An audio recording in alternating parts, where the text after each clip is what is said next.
ಸ್ನೇಹಿತರೆ ನಮಸ್ಕಾರ, BN ಟಿವಿಗೆ ಸ್ವಾಗತ. ಅಯೋಧ್ಯ ರಾಮ ಮಂದಿರದಲ್ಲಿ ರಾಮಲಲ್ಲನ ಪ್ರತಿಷ್ಠಾಪನೆಯಾಗಿರುವುದು ನಮಗೆಲ್ಲರಿಗೂ ಖುಷಿ ಕೊಟ್ಟಿರುವಂತಹ ವಿಚಾರವಾಗಿದೆ.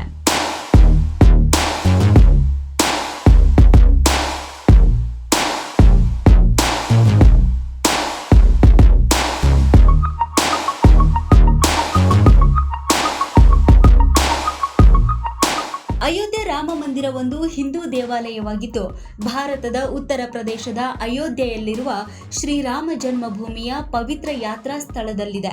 ಮೊಘಲರು ರಾಮ ಮಂದಿರವನ್ನು ಕೆಡವಿ ಬಾಬರಿ ಮಸೀದಿಯನ್ನು ನಿರ್ಮಿಸಿದರು. ಈ ದೇವಾಲಯದ ನಿರ್ಮಾಣದ ಹೊಣೆ ಶ್ರೀರಾಮ ಜನ್ಮಭೂಮಿ ತೀರ್ಥಕ್ಷೇತ್ರದ್ದು. ಗುಜರಾತ್ನ ಸೋಮಪುರ ಕುಟುಂಬ ಈ ದೇವಾಲಯವನ್ನು ವಿನ್ಯಾಸಗೊಳಿಸಿದೆ. ವಿಷ್ಣು ದೇವರ ಅವತಾರವೆಂದು ಪರಿಗಣಿಸಲ್ಪಟ್ಟ ರಾಮನು ವ್ಯಾಪಕವಾಗಿ ಪೂಜಿಸಲ್ಪಡುವ ಹಿಂದೂ ದೇವತೆ. 15ನೇ ಶತಮಾನದಲ್ಲಿ ಬಾಬರಿ ಮಸೀದಿ ಎಂಬ ಮಸೀದಿಯನ್ನು ನಿರ್ಮಿಸಿದರು. ಹಿಂದೂ ದೇವಾಲಯವನ್ನು ಧ್ವಂಸ ಮಾಡಿ ನಂತರ ಮಸೀದಿಯನ್ನು ನಿರ್ಮಿಸಲಾಗಿದೆ ಎಂದು ಹಿಂದೂಗಳು ಹೋರಾಟವನ್ನು ಆರಂಭ ಮಾಡುತ್ತಾರೆ. ವಿಶ್ವ ಹಿಂದೂ ಪರಿಷತ್ ರಾಮ ಜನ್ಮಭೂಮಿಯ ಶಿಲಾನ್ಯಾಸವನ್ನು ನಡೆಸಲು ಪ್ರಯತ್ನಗಳನ್ನು ಆರಂಭಿಸಿತು. ನಂತರ ವಿವಾದಿತವಲ್ಲದ ಜಾಗದಲ್ಲಿ ಶಿಲಾನ್ಯಾಸ ನಡೆಸಲು ಅನುಮತಿ ನೀಡಲಾಯಿತು. ಮುಂದಿನ ದಿನಗಳಲ್ಲಿ ವಿವಾದಾತ್ಮಕ ಭೂಮಿಯ ಕುರಿತಾಗಿ ಸುದೀರ್ಘ ಕಾನೂನು ವಿವಾದಗಳು ನಡೆದವು.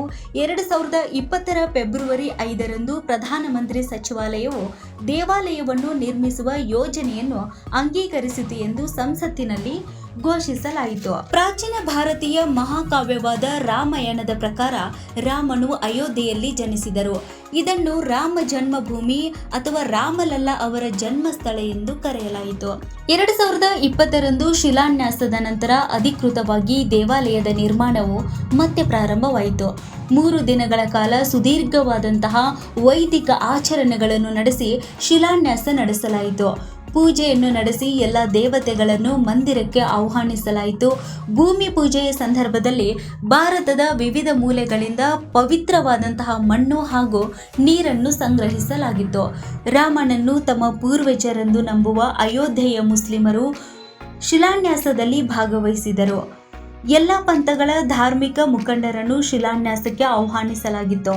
ನರೇಂದ್ರ ಮೋದಿ ಹನುಮಾನ್ ಗಡಿ ಮಂದಿರದಲ್ಲಿ ಪೂಜೆ ನೆರವೇರಿಸಿ ರಾಮ ಮಂದಿರಕ್ಕೆ ಶಿಲಾನ್ಯಾಸ ನೆರವೇರಿಸಿದ ನಂತರ ಸಭಾ ಕಾರ್ಯಕ್ರಮವನ್ನು ಆಯೋಜಿಸಲಾಗಿತ್ತು. ರಾಮನಾಮದ ಉದ್ಘೋಷ ಅಯೋಧ್ಯೆಯಲ್ಲಿ ಮಾತ್ರವಲ್ಲದೆ ಇಂದು ಪ್ರಪಂಚದಾದ್ಯಂತ ಪ್ರತಿಧ್ವನಿಸುತ್ತಿದೆ. ರಾಮ ಮಂದಿರ ನಮ್ಮ ಸಂಪ್ರದಾಯಗಳ ಆಧುನಿಕ ಸಂಕೇತವಾಗಲಿದೆ. ಕಾರ್ಯಕ್ರಮದ ಅಂಗವಾಗಿ ಪ್ರಧಾನಮಂತ್ರಿ ಪಾರಿಜಾತ ಸಸಿಯನ್ನು ನೆಟ್ಟರು. ವಿಷ್ಣುವಿನ ಅವತಾರವಾದ ರಾಮನ ಶಿಶುರೂಪವಾದ ರಾಮಲಲ್ಲ ರಾಮ ಮಂದಿರದ ಪ್ರಧಾನ ದೇವತೆ.